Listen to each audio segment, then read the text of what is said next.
Galatians 2. Chapter 2, 1 through 10 says, Then after an interval of 14 years, I went up again to Jerusalem with Barnabas, taking Titus along also. It was because of a revelation that I went up, and I submitted to them the gospel which I preach among the Gentiles. But I did so in private to those who were of reputation, for fear that I might be running or had run in vain. But not even Titus, who was with me, though he was a Greek, was compelled to be circumcised. But it was because of the false brethren secretly brought in, who had sneaked in to spy out our liberty, which we have in Christ Jesus, in order to bring us into bondage. But we did not yield in subjection to them for even an hour, so that the truth of the gospel would remain with you. But from those who were of high reputation, what they were makes no difference to me. God shows no partiality. Well, those who were of reputation contributed nothing to me.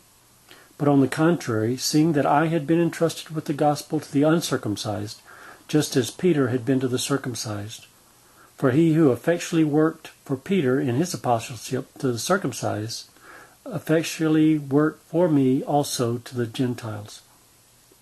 And recognizing the grace that had been given to me, James and Cephas and John, who are reputed to be pillars, gave to me and Barnabas the right hand of fellowship, so that we might go to the Gentiles and they to the circumcised. They only asked us to remember the poor, the very thing I also was eager to do. In verse 2 it says that Paul went to Jerusalem because of a revelation. This could have been a revelation from Jesus that told him to go to the apostles in Jerusalem, but it's more likely that the revelation was more information about the gospel. It probably related in some way to the gospel's distinction from the law and circumcision. Paul wished to clarify these things with Peter and James and John, the leaders of the church in Jerusalem. What was the problem? Paul was clear that believers are freed from the law as the way to please God after becoming a Christian. Some Jewish believers, Paul calls them false brethren, said that believers must keep the law after being saved. Paul stood against these men, saying that believers are not to be brought back into bondage under the law. Paul states that Peter, James, and John contributed nothing to me in verse 6, but that I believe that he means that they did not add anything to Paul's gospel. This is also supported by the fact that Titus, a Gentile, was not required to be circumcised by Peter or the others with him in verse 3. The only thing they said was for Paul to remember the poor, something he was already eager to do. It is not clear exactly about what the Judaizers were saying. Were they saying that a person could not be initially saved unless they were circumcised and kept the law? Or were they saying that a person could not be saved in the future when they stand before God on the judgment day unless they lived keeping the law? Were the requirements for conversion being challenged, or was it the way a Christian was to live after conversion, or both? Which one of these was the point of the controversy? Paul's main concern related to this question will be made clear later in the epistle. Verse 11 and following says, But when Cephas came to Antioch, I opposed him to his face, because he stood condemned. For prior to the coming of certain men from James, he used to eat with the Gentiles. But when they came, he began to withdraw and hold himself aloof, fearing the party of the circumcision. The rest of the Jews joined him in hypocrisy, with the result that even Barnabas was carried away by their hypocrisy. But when I saw that they were not straightforward about the truth of the gospel, I said to Cephas in the presence of all, If you, being a Jew, live like the Gentiles and not like the Jews, how is it that you compel the Gentiles to live like Jews? We are Jews by nature and not sinners from among the Gentiles. Nevertheless, knowing that a man is not justified by works of the law, but through faith in Christ Jesus, even we have believed in Christ Jesus, so that we may be justified by faith in Christ and not by works of the law, since by the works of the law no flesh will be justified. But if, while seeking to be justified in Christ, we ourselves have been found sinners, is Christ then a minister of sin? May it never be. For if I rebuild what I once destroyed, I prove myself to be a transgressor. For through the law I died to the law so that I might live to God. I have been crucified with Christ, and it is no longer I who live, but Christ lives in me. And the life which I now live in the flesh, I live by faith in the Son of God, who loved me and gave himself up for me. I do not nullify the grace of God, for if righteousness comes through the law, then Christ died needlessly. In this second half of chapter 2, Paul stood up against Peter and Barnabas and the rest of the Jews with them that withdrew from eating with the Gentile believers. He did so because what they were doing was against the truth of the gospel, according to verse 14. What was the truth of the gospel that they were denying? As seen in the first half of this chapter, believers have been set free from keeping the ceremonial and ethnic requirements of the law, and in a sense even the law as a whole, now that faith in Christ had come. Peter was trying to live, after becoming a Christian, by keeping the law. This law-keeping is what was contrary to the freedom that Christians have in Christ. We now return to the question, is the main point about becoming a Christian or how to live after becoming a Christian?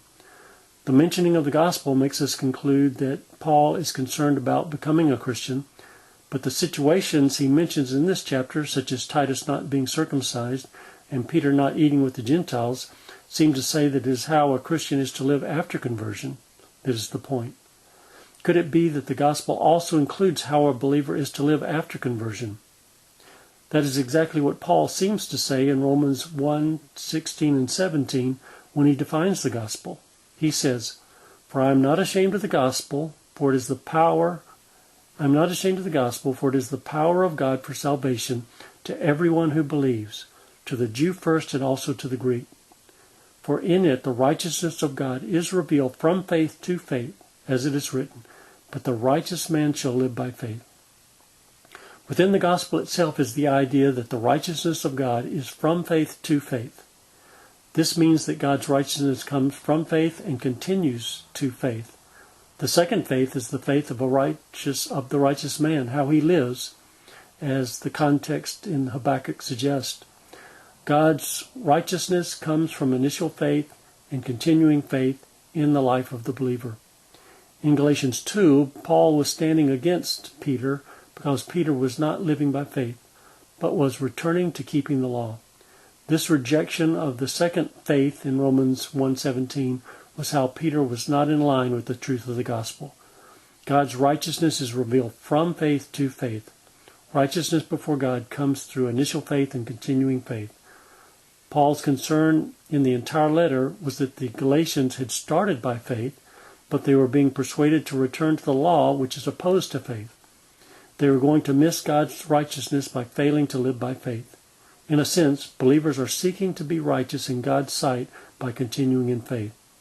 This will not happen if they return to the law, which is returning to the flesh. Paul says in Galatians 2:16, "I know that a man is not justified by works of the law, but through faith in Christ Jesus. Even we have believed in Christ Jesus, so that we may be justified by faith in Christ and not by works of the law, since by works of the law no flesh will be justified." It is clear from what Paul says that justification does not come by works of the law, but through faith in Christ Jesus. What is not so clear is when this justification happens.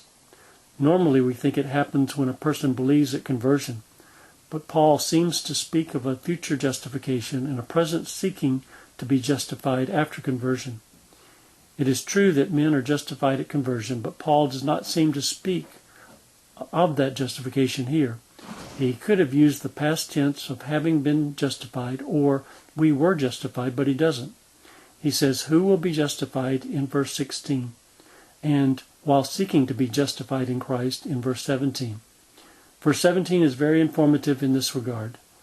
From our theology, the verse should have said, "But if, after having been justified in Christ, we ourselves also have been found sinners, is Christ then a minister of sin?"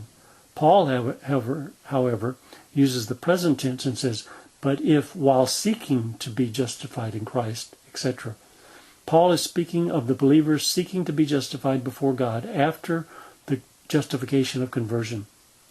This justification comes by living continuously by faith. Paul in verse 20 makes it clear that he is speaking of his present living the Christian life by faith in the Son of God. This life of faith will bring justification and righteousness, as the remaining chapters of the epistle will show. Living to God by faith will do what the works of the law cannot do. Because of this, Paul stood strongly against Peter and anyone that would try to revive the works of the law for future righteousness.